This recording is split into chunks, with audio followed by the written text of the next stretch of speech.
साहिब बंद की सतनाम, बंदी छोड़ सतगुरु कबीर साहिब की जय हो। आज हम जानेंगे सतगुरु नितिन साहब जी से एक सत्संग के माध्यम से कि ध्यान और सिमरन में क्या अंतर होता है। हम जो पूजा पाठ करते हैं, क्या उस भक्ति से हमारा जो जीवन है वो सफल हो सकता है?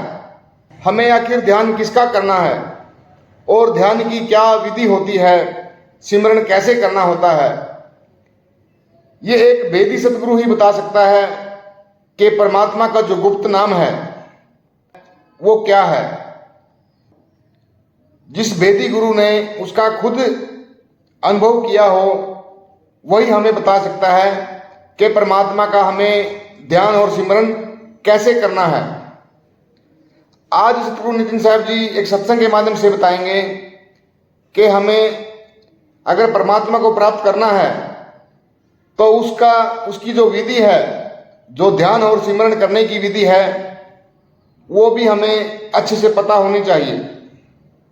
तो आइए जानते हैं सत्संग के माध्यम से कि हमें ध्यान और सिमरन कैसे करना है। तो सत्संग को आपने पूरा विवेक लगा के और पूरी बुद्धि लगा के सुनना है। तो आज प्रयागराज में परमपिता परमात्मा के मूल ज्ञान का प्रचार होने जा रहा है।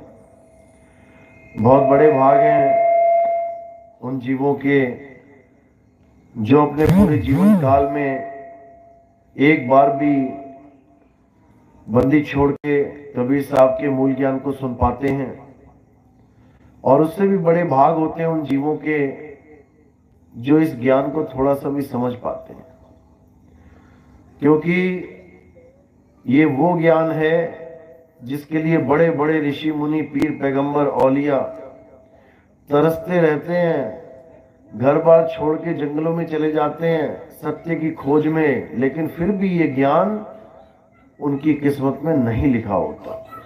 कोई एक आधा हो बड़े भाग वाला जिसको ये ज्ञान मिल जाए, नहीं तो बहुत दुर्लभ है सत्संग मिलना। लेकिन मालिक की दया हो, प्रभु की कृपा हो तो ये बहुत सहज ही मिल जाता है। जैसे आज हर घर में किसी न किसी संत महात्मा का सत्संग सुना ही जाता है, मोबाइलों के द्वारा, टीवी के द्वारा। एक ऐसा समय था जब हम खुद चल के जाते थे संतों के दर्शन करने, संतों का सत्संग सुनने। आज संत खुद ही हमारे घर में मोबाइलों के थ्रू, टीवी के थ्रू, वो खुद ही हमारे घर में सत्संग करते हैं। बिल्कुल समय बिल्कुल पलट गया, और ये वही समय है जिसके लिए कबीर साहब ने पहले ही कई संकेत दे दिए थे कि एक ऐसा समय आएगा जब घर घर होगा बोध विचारा। हर घर में ज्ञान की लहर चलेगी, लोग आपस में बातें करेंगे, विवेक जगेगा और सत्य असत्य का निर्णय होगा, और तब जो निष्कर्ष निकलेगा उसको सब धारण करेंगे। ये 600 साल पहले कबीर साहब ने अपनी वाणियों में दर्ज कर रखा है। तो आज वो समय आ चुका है जब सत्य और सत्य के ऊपर पूरी डिबेट चलती है, पूरी बहस चलती है। बड़े बड़े संत महात्मा इस ज्ञान को सुन रहे हैं, कईयों ने तो सरेंडर कर दिया, हजारों चेले हैं जिनके, वो तक आके नाम दीक्षा लेके गए। क्यों? क्योंकि उनके गुरुओं ने उन्हें 52 अक्षरों में बांध दिया था। कोई 5 नाम जप रहा था, कोई 8 नाम, कोई 10 नाम जप रहा था। लेकिन जब ये मूल ज्ञान सुना तब समझ में आया कि कोई नाम जपना ही नहीं है, कोई 52 अक्षर को जपना ही नहीं है, मंत्रों को, जंत्रों को जपना ही नहीं है। बिना नाम जपे परमात्मा मिलेगा। अगर कोई रोड़ा है परमात्मा ना मिलने में तो ये नाम जाप ही है। जब तक आप नाम जपना नहीं छोड़ोगे तब तक वो मालिक दया करने वाला नहीं है। तो आज उसी पे चर्चा करेंगे कि सत्य क्या है, असत्य क्या है, क्या करना है, क्या त्यागना है, तो आज का सत्संग शुरू करने से पहले परमात्मा के नाम पे जयकारा लगाएंगे। बोलिए परमपिता परमात्मा की, सदगुरु बंदी छोड़ कबीर साहिब की, सभी संतों की, सभी भक्तों की, आज के आनंद की, सकल हंस को बंदगी, साहिब बंदगी सतनाम।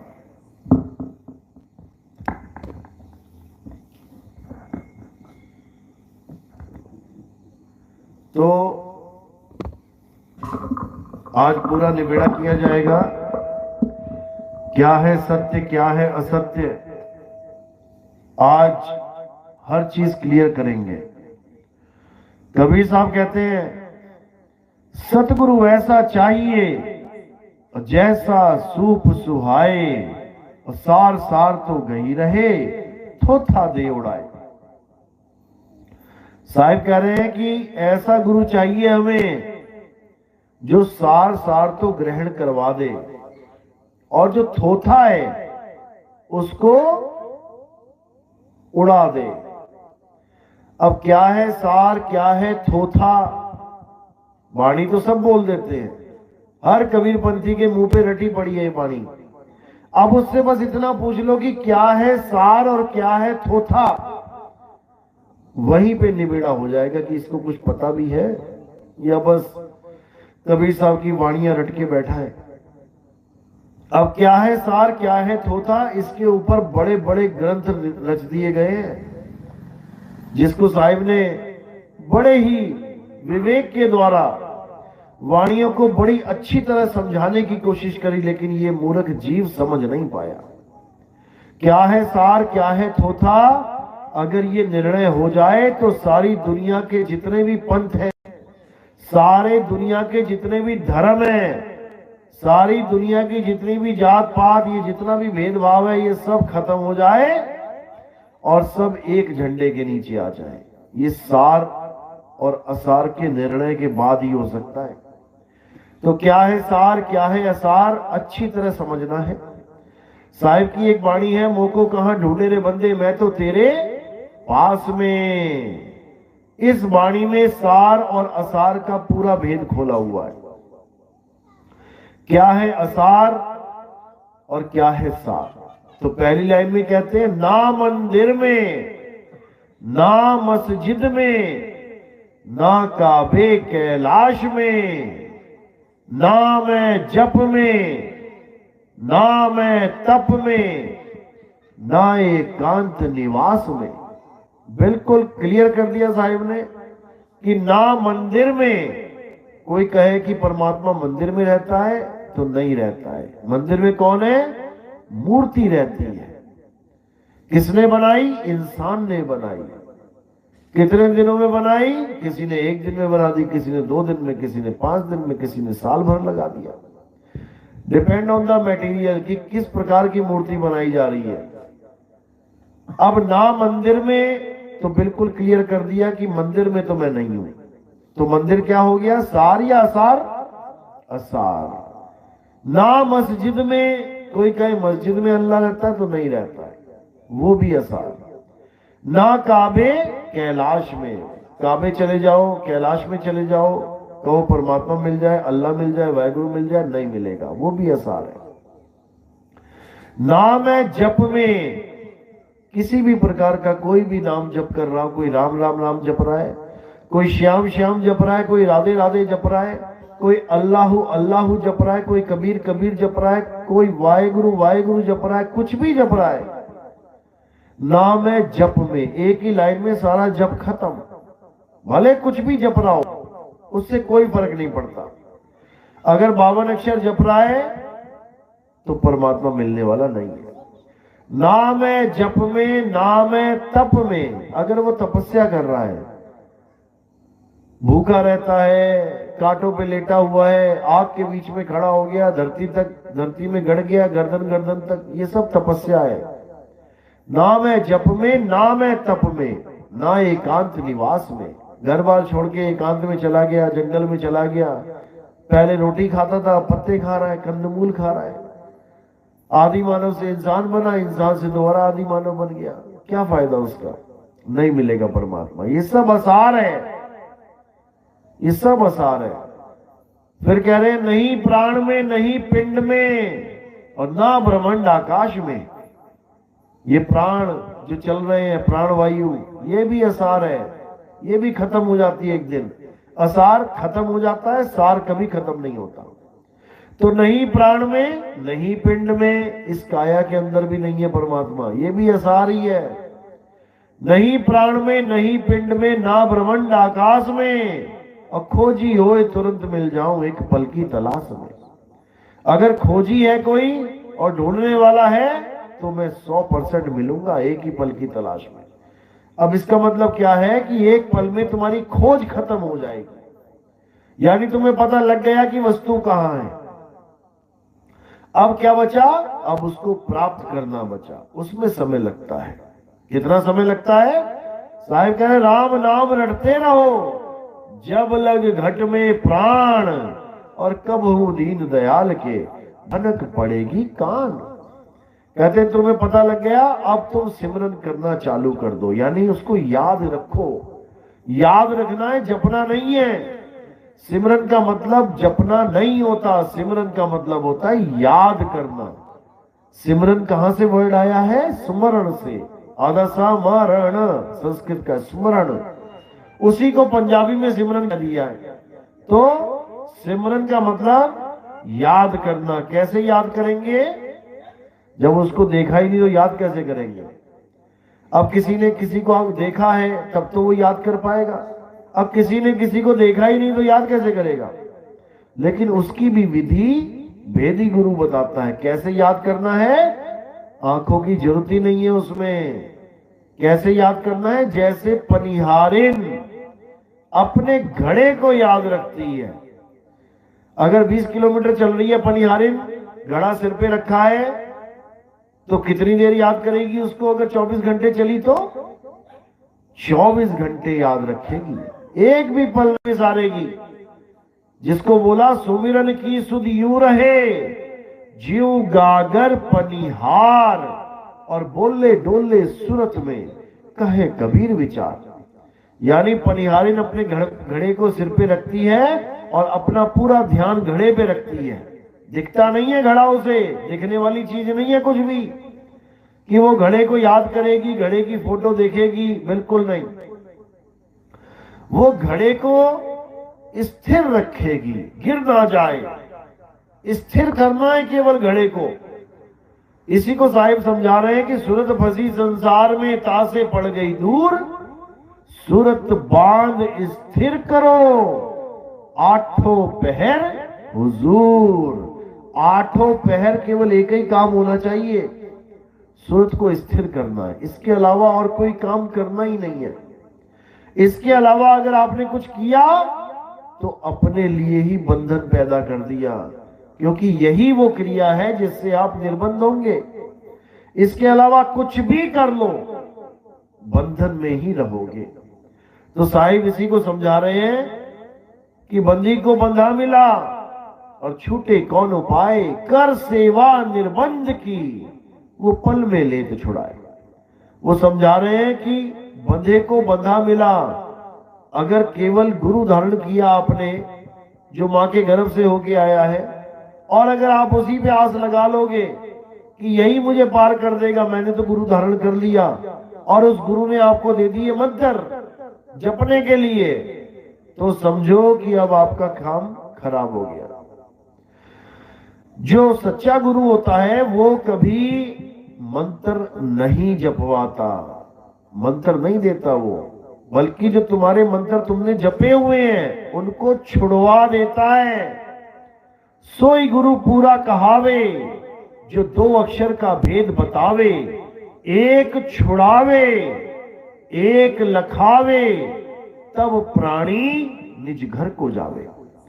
सच्चा गुरु, पूरा गुरु वो होता है जो तुम्हारे जपने वाले जितने भी नाम तुम जप रहे हो वो भी छुड़वा दे, छोड़ दे इसको। और क्या कर, जिस वस्तु को पाना चाहता है, जिसका नाम जप रहा है, उस वस्तु का ख्याल कर। वो कहां पड़ी है वस्तु, उसको खोज। तो कह रहे वस्तु कहीं ढूंढे कहीं कैसे लागे हाथ, और गुप्त वस्तु तब मिले भेदी लीजिए साथ। अरे भेदी लीना साथ में, दीनी वस्तु लखाए, और कोटि जन्म का पंथ था, पल में पहुंचा जाए। वो वस्तु और कोई वस्तु नहीं, वो सार वस्तु है, जिसके लिए सारा समाज, सारे संत भटक रहे हैं। और वो सार वस्तु कहीं बाहर नहीं है, वो तुम्हारे पास है। वो कहीं जंगलों में नहीं पड़ी है, वो तुम्हारे पास है। एड्रेस क्या है? अधर द्वीप तहां गगन गुफा में, है निज वस्तु सारा। और ज्योति स्वरूपी अलख निरंजन, धरता ध्यान हमारा। कोड वर्ड में समझा रहे हैं कबीर साहब, कोड में समझा रहे हैं कि समझ जा वो वस्तु कहां पड़ी है तेरे पास। अधर द्वीप तहां गगन गुफा में, है निज वस्तु सारा। वो निज वस्तु, तुम्हारी वस्तु कहां पड़ी है? अधर द्वीप में है। अधर द्वीप तक पहुंचने का रास्ता क्या है? अधर द्वीप यानी जो बिना आधार के है। जैसे चांद बिना आधार के, कोई कहे खंबे पे खड़ा है, नहीं। सूर्य बिना आधार के है, कोई कहे खंबे पे खड़ा रखा है, नहीं। तुम्हारे सिर के ऊपर दिखाई देगा लेकिन बिना किसी आधार के। अब चांद पे पहुंचना है, ये मान के चलो, यानी बिना आधार की जो वस्तु है वहां तक पहुंचना है। तो कैसे पहुंचेंगे? विहंगम चाल से। कबीर साहब ने इसी को समझाया है कि अगर घर वापसी करना चाहते हो, अगर वापस जन्म मरण से परे अपने सत्य स्वरूप, निज स्वरूप को प्राप्त करना चाहते हो, तो विहंगम चाल समझ लो। ऐसा गुरु ढूंढ लो जो तुम्हें विहंगम चाल के बारे में अच्छे से समझा दे और तुम्हारी चाल विहंगम चाल ही बना दे। तब समझना कि अब तुम्हारी मुक्ति होने से कोई रोक नहीं सकता। इसी को साहिब ने बोला, शब्द विहंगम चाल हमारी, कहे कबीर सतगुर दई तारी।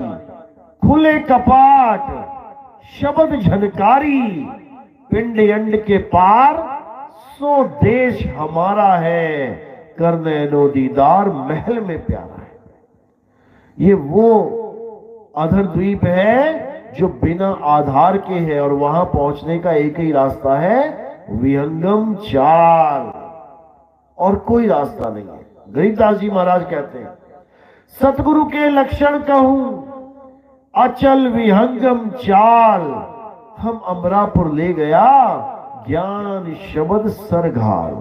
वो मुझे अमरपुर लेके गए लेकिन मेरे कान में मंत्र देके नहीं लेके गए। ज्ञान शब्द सरघाल, जैसे ज्ञान रूपी शब्द मेरे सिर पे रख दिया उन्होंने। ऐसा अनुभव हुआ मुझे। और धीरे धीरे धीरे धीरे भक्ति बढ़ती गई और मैं अपने शब्द गुरु के चरणों में लीन हो गया। बस और कुछ नहीं करना है। इसके अलावा सब झूठ, इसके अलावा सब अज्ञान। केवल एक ही चीज है जिसको सार शब्द कहते हैं। बस उसका ज्ञान हो जाए, उसका बोध हो जाए तो समझो खुद का बोध हो गया। सार शब्द कहीं बांची हो मानो एतबारा, अक्षर पुरुष एक पेड़ है निरंजन वाकी डारा। तो इसी को अच्छी तरह समझना है। अक्षर पुरुष एक पेड़ है, निरंजन डारा। अक्षर पुरुष कौन है? हमारी सुरता ही अक्षर पुरुष है। और ये निरंजन कौन है? ये काल भगवान मन ही निरंजन है। मन ही निराकार निरंजन जानिए, यही है निरंजन। और इसका जो साथी है वो है माया। मन का साथी माया। माया भी निराकार, निरंजन भी निराकार। निराकार निर्गुण है माया। तुमको नाच नचावे हो, शर्म दृष्टि का कुल्फा देके 84 भरमावे हो। ये चमड़ी का कुल्फा दे रखा है, इसी को चाट रहे हैं सब। कुल्फी चाटते हैं ना, बाद में क्या बचता है? डंडी। डंडी फेंक देते हैं। बस इसी प्रकार ये चमड़ा रूपी कुल्फी सबको पकड़ा रखी है, सब चाट रहे हैं। यानी अपने शरीर से, अपनी खाल से इतना मोह कर बैठे हैं कि अब इसको त्यागना ही नहीं चाहते। कहते भाई जो मिल गया बस यही है, इसी की सेवा में लगे हैं। और जो अपना असली स्वरूप है उसका ABCD भी नहीं पता। अपने स्वरूप को ऐसे भूले बैठे हैं जैसे इस काया के अलावा हमारा कोई स्वरूप है ही नहीं। इस काया में इतना मगन हो गए हैं कि समझ में ही नहीं आ रहा कि काया छोड़ेंगे कैसे। दिक्कत ये आ रही है। अब क्या करना है? काया छोड़ने से पहले पहले अपने स्वरूप को जान लेना है, समझ लेना है। तो साहिब समझा रहे हैं, शब्द हमारा तू शब्द का, सुन मत जा सरक, और जो चाहे निज रूप को तो शब्द ले परख। ऐसा शब्द मिले गुरु से जिससे तुम्हें स्वरूप ज्ञान हो जाए, तब समझो कि अब कल्याण है। और अगर ऐसे शब्द मिल गए जो जपने में, लिखने में, पढ़ने में, बोलने में आते हैं तो समझ जाना बेड़ा गर्क होने वाला है। अच्छी